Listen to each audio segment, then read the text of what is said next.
Okay, here we start. On April 2nd, the Trump administration announced a series of tariffs described as reciprocal, ranging from 10% to 50%, imposed on nearly every country in the world. Taiwan's reciprocal tariff rate was initially set by 32%, but was subsequently reduced to 10% for a 90-day probationary period. During this period, the Taiwanese government must negotiate the final reciprocal tariff rate with the Trump administration. So question number one, what is a tariff? So a tariff is a tax imposed by a government on imported goods and services. It makes foreign products more expensive to protect domestic industry. As for the reciprocal tariff, it's when one country imposes tariff that minor those placed by another country.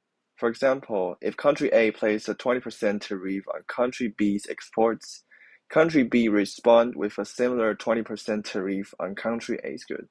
So this is called reciprocal tariff. For question number two, how will this reciprocal tariff directly affect Taiwan's exports to the United States? The answer is the exports will decrease. Because US add more tariffs, Taiwanese goods is going to be more expensive in US, so the demand will decrease. Secondly, how will it directly affect Taiwan's imports from the United States? I think the answer could be increased or unchanged, because Taiwan may not have the same tax on US, so the US goods in Taiwan may not be more expensive. So the change is smaller. Question number three. What is the nominal exchange rate? In this case, the nominal exchange rate is the price for new Taiwan dollars exchanged to US dollars. For example, 1 US dollars equal to 32 new Taiwan dollars. How will the nominal exchange rate be affected by this reciprocal tariff? Let's use a diagram to analyze this. First, the vertical axis is the nominal exchange rate, and the horizontal axis is the quantity of US dollars. In this case, it decreased the Taiwanese export to US, which means the demand for US dollars also decreased, cause the demand curve shifts to the left. As a result, the nominal exchange rate also decreased. Question number four. Based on your graphical analysis, will the new Taiwan dollar appreciate or depreciate as a result of the reciprocal tariff? That's back to the diagram. So here you can consider the vertical axis not only the nominal exchange rate, but also the power of US dollar. So since we just mentioned the exchange rate decrease, you can say that the power of US dollars also decreased. As a result, the US dollar becomes cheaper, which means that the new Taiwan dollars appreciates. Question number five. How will this reciprocal tariff directly affect the United States' next exports? So basically, Taiwan decreased its export to US. However, the exports from US to Taiwan can be unchanged or increased.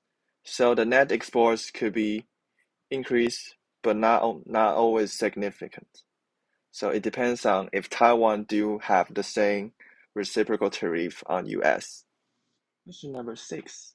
What is the real exchange rate? So the real exchange rate equals to nominal exchange rate times the foreign price divided by the domestic price. And it adjusts the nominal rate for price levels. In the US foreign currency markets, the reduced demand for Taiwanese goods caused the less demand for new Taiwan dollars. So NTD depreciates in real terms. However, if the price adjusts slowly and the tariff dominates, the real exchange rate falls, just like this diagram. We'll talk about it later. And let's check out this diagram. So as a result, the demand curve shifts to the left due to reduced desire for Taiwanese goods in US, and also it caused the real exchange rate decrease. For question number seven, based on the graphical analysis, will the reciprocal tariff actually improve the United States net exports as Trump expects? I think the answer is we cannot sure. Because in the short run, it can increase the US exports, but in the long run, other countries could have the same tariff, which caused the US enterprise to higher their cost. And at last, it could have some negative impact on the totally economics. So it may not improve the condition, and it can be worse.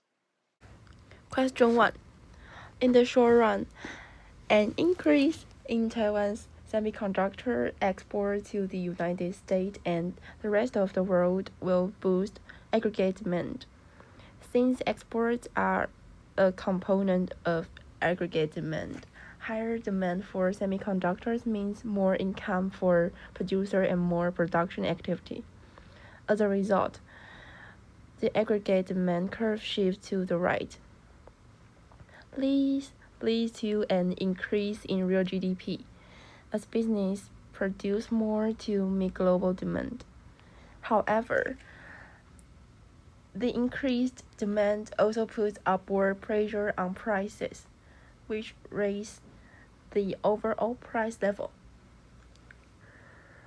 Graphically, we can illustrate this with a standard ADS diagram.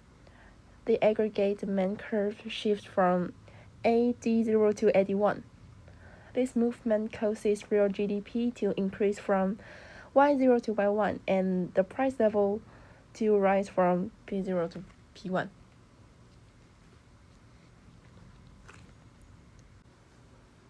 Question 2.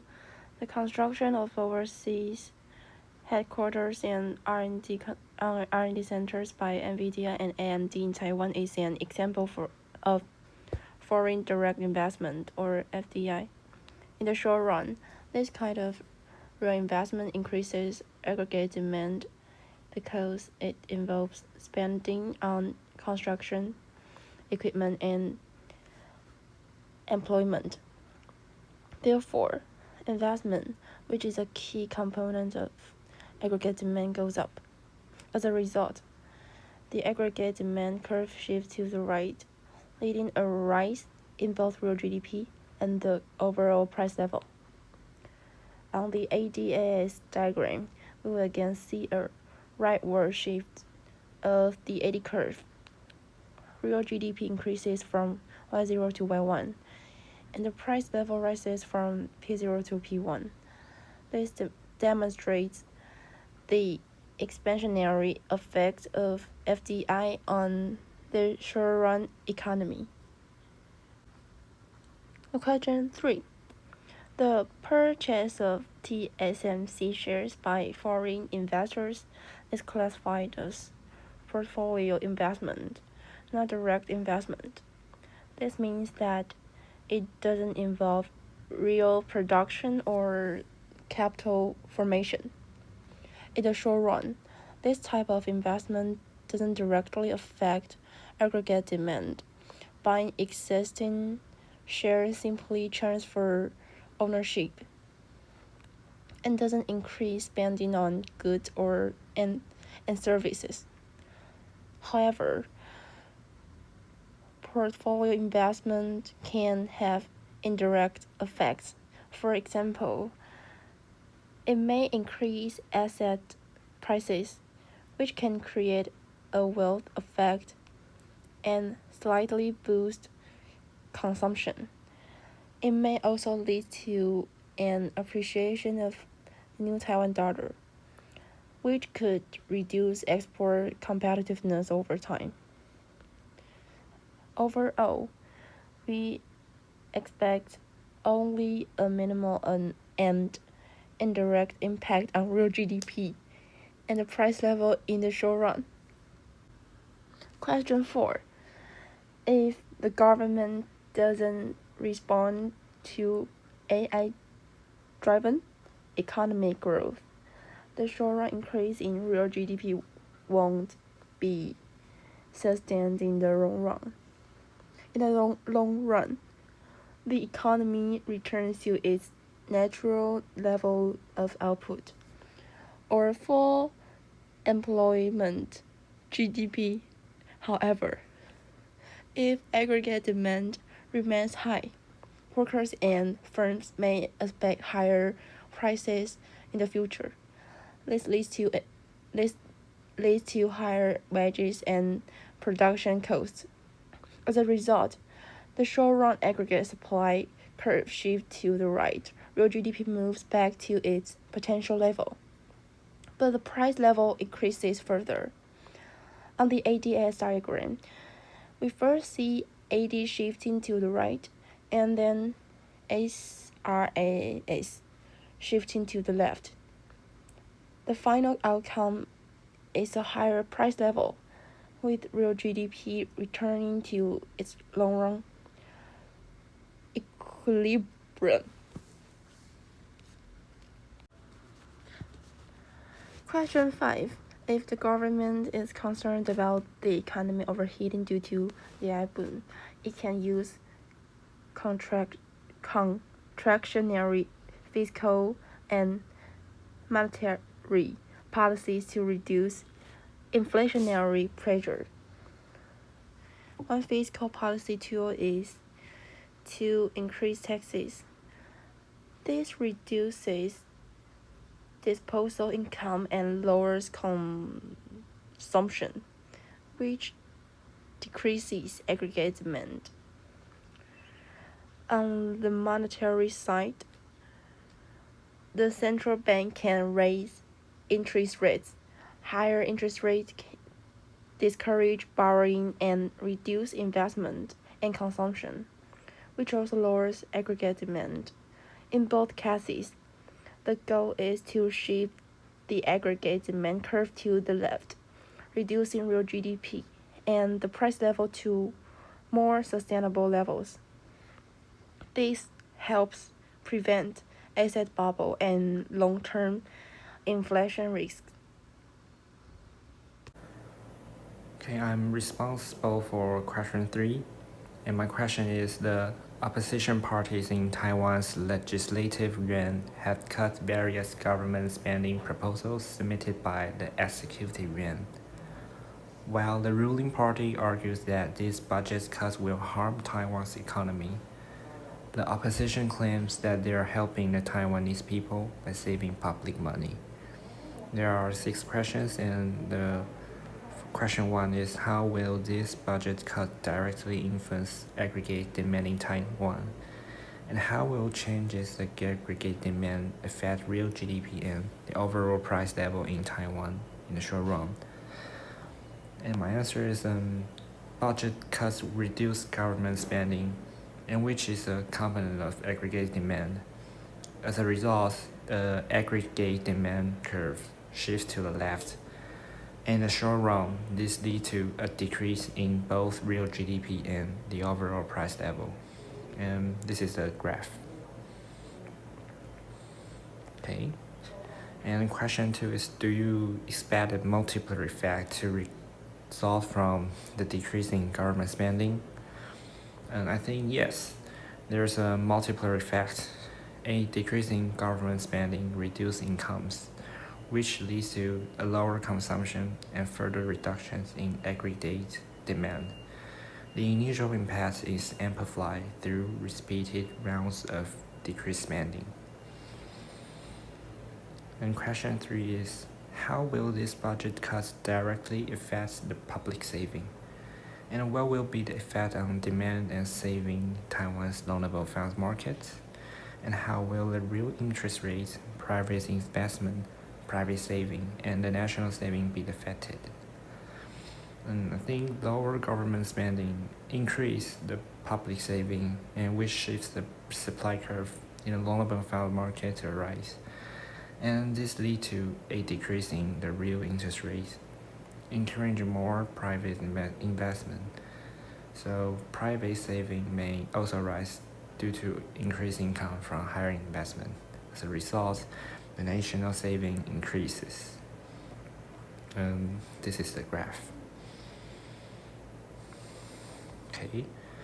Question 4 is based on my analysis in question 3, what will happen to Taiwan's net capital outflow? And my answer is a lower real interest rate makes domestic financial assets less attractive. leading to an increase in net capital outflow. Investors seek higher returns abroad, so more capital flows out of Taiwan. Question 5 is how will change in net capital outflow affect the supply of new Taiwan dollars in foreign currency exchange market? My answer is a increase in net capital outflows raise the supply of new Taiwan dollars in the foreign exchange market. This caused the real exchange rate to depreciate. A weaker NT dollar makes exports cheaper and imports so expensive, which increase net exports and improves Taiwan's trade balance.